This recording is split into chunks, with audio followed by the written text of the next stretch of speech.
nasupalpal ng konti. Ni VP Sara Duterte mga kababayan, etong bias reporter ng GMA na si Maris Umali. Dahil hanggang dyan pa ba naman sa Netherlands mga kababayan, sinundan ng intriga si VP Sara at nagpepedel pa ng fake news mga kababayan. Dahil pinatulan nila si Claire Castro mga kababayan na ang sinabi daw ni VP Sara Duterte sa speech niya kahapon na mag-resign na si BBM, which is hindi naman mga kababayan. Walang sinabi si BP Inday na mag-resign si Bangag. Ang sumigaw nun ay ang mga tao. Ngayon naman mga kababayan, pinedel nitong si Maris Umali ang fake news ni Claire Castro. Ganyan sila maglaro mga kababayan. Twisted news ng mga bias media. Kaya nasupalpal ng konti ni VP Sara. At nasigawan pa nga mga kababayan Pakinggan nyo ang sigaw ng mga tao. Yes, bias, bias, bias. Ang sabi nila mga kababayan, huwag nyo naman ganyanin dahil nagtatrabaho lang yung tao. Nagtatrabaho? Ang trabaho nga nila ay na mag-twist. Sa harapan mga kababayan para yung mga maaamong tupa. Pero pagdating doon sa kanilang mga nire-report na doon, sa kanilang bias station, grabing twisting, grabing intriga. Mas mabuti nga, makita nila mga kababayan, ipalabas nyo yan GMA na sinabihan kayong bias. Itong GMA mga kababayan, eto na ang bagong abayas. Kami ang team totoo. Wow, tapos self-proclaimed pa mga kababayan na kami ang team totoo. Totoo? Inasa na yung sinabi nyo na nag-apply ng asylum si Digong sa China at tinanggihan. Dininay mismo ng China. Aresto sa Pilipinas at iharap sa International Criminal Court, sinubukan umano ni dating Pangulong Rodrigo Duterte na mag-apply ng asylum sa China. Tingnan nyo mga kababayan, balita pa ba iyan o chismis? Totoo, ang China dininay mismo mga kababayan na walang ganyan na nag-apply si Digong ng asylum. At etong GMA mga kababayan binalita dahil base daw sa kanilang source. Akala ba namin balita, totoo, fact? Bakit chismis? At nung nagganyan si Ka-Eric mga kababayan, doon sa kanilang programa sa SMNI, natanggalan ng prangkisa ang SMNI. Dahil base sa kanilang source na mayroong travel allowance na bilyon-bilyon si Romualdez. Nakulong pa si Ka-Eric.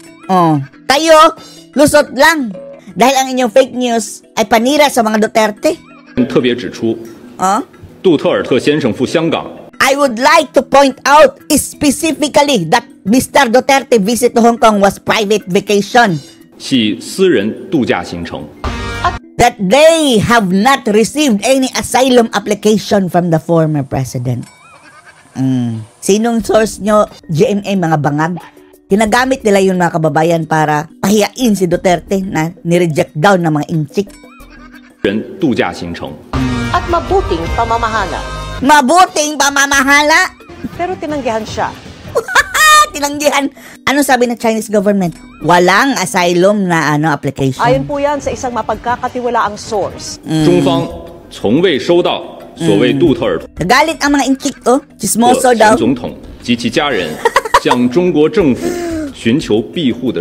Walang asylum na application. Maaasahan niyo kami sa Maaasahan. fake news dahil ito ay malaking banta sa demokrasya.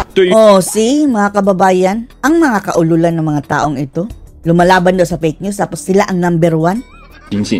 Naniniwala kami na ang responsableng pagbabalita ay ungas. Diretso tayo doon eto na mga kababayan nagpepedel ng fake news si Maris Umali.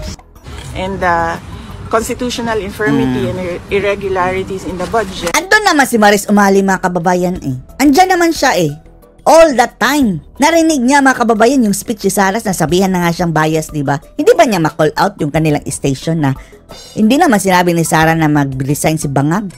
Yung mga tao lang ang sumigaw. And then I can say what I want to say. It doesn't have to be na dahil pinupuna ko sila sa ginagawa nila sa ating bayan, ay kailangan ko din sagutin yung sinasabi nila. Ma'am, kahapon po talagang malakas yung panawagan ng mga taga-suporta na mag-resign si Marcos. Sinabi po ng Malacanang ngayon na kung pinagre-resign po nila ang Pangulo, sino makikinabang. Kahit sabihin po ni VP Sara, kayo nagsabi niyan, kayo pa rin daw po ang makikinabang. Meron po ba kayong sinabi? Wala ako sinabi. Sabi niya, kayo ang nagsabi niyan na mag-resign daw si Bangag mga kababayan. VP Sara, kayo nagsabi niyan, kayo pa rin daw po ang makikinabang. Meron po ba kayong sinabi? Wala ako sinabi kahapon.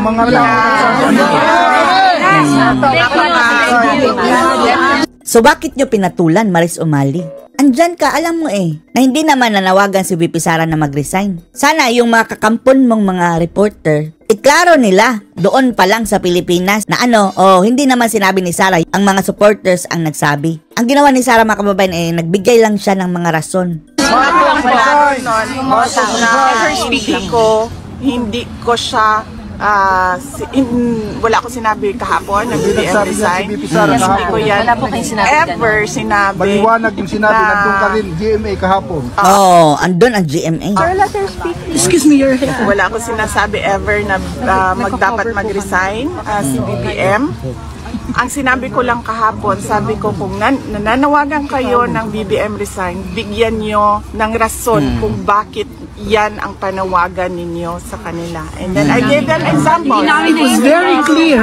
Very clear. I gave them, ayan, may example po dito. Hindi namin naiintindihan yung sinasabi niya. Kasi Dami anomalya. Magpa-drug test ang criminals Magpa-drug test siya. ng mga drug addict. Oy, balita mo ha, GMA ha. Sinabi ng mga tao, feedback yan ng mga tao.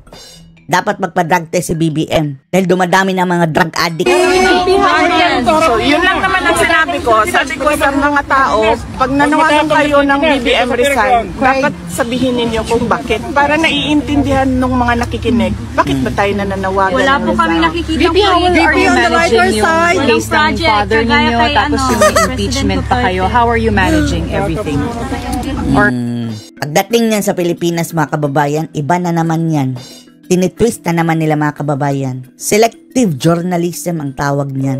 How do you plan to manage? Well, yes, okay naman na yung sa impeachment kasi before nangyari yung extraordinary rendition o pagkuha kay Pangulo doon. Eto, mga kababayan, wag na kayong umasa, mga kababayan, na makakakuha ng pata si Sara Duterte dyan sa impeachment niya sa Senado. Si Tatay Digong nga, ganun na lang, mga kababayan, basta-basta. How much more itong si VP Sara? To think na hawak nila lahat dyan, ha? Mga buhaya dyan sa Pilipinas. Malaki ang tsansa, mga kababayan, mai-impeach itong si Sara Duterte. Kung, eto lang, madaliin nila ang impeachment trial, mga kababayan, bago mag-eleksyon. Dahil ang sabi natataranta na daw sila, mga kababayan, dahil lumalakas ang grupo ng PDP Laban. May 10 na, mga kababayan Duterte, 10 candidates ng PDP Laban. At ang lahat ng mga Duterte supporters, magba-black voting, mga kababayan. 0 votes sa Bagoong Pilipinas, boboto doon sa 10. Ilista nyo mga 10, mga kababayan. Kaya ngayon, kandara pa ang mga waiter, mga kababayan. Mukhang minamadali na ang impeachment. Dahil ayaw nilang umabot na sa susunod set ng Congress. Kung sa Pilipinas, nabuo na yung team ng impeachment. So, on that point, okay na sila. And they're preparing for trial. Ang dito lang kasi sa ICC, hindi pa mabuo yung team kasi we're waiting for papers for other lawyers. So, yun yung kailangan ko matapos. And then, kailangan ko ma-introduce yung lawyer in charge for PRD inside and the outside world. Doon. Tingnan nyo. Bias! Dapat lang, mga kababayan. Dahil ang mga medyang ito, mga kababayan, isa sa mga dahilan kung bakit nakulong si Tatay Digong. Dahil sa kanilang kasinungalingan. Mga bias reporting, mga kababayan. Tandaan nyo yan, ha? Isusuka natin ng mga bias medyang iyan. Anong masasabi nyo dito, mga kababayan, na nasupalpal ng konti lang naman? Etong si Maris Umali. Post your comments below.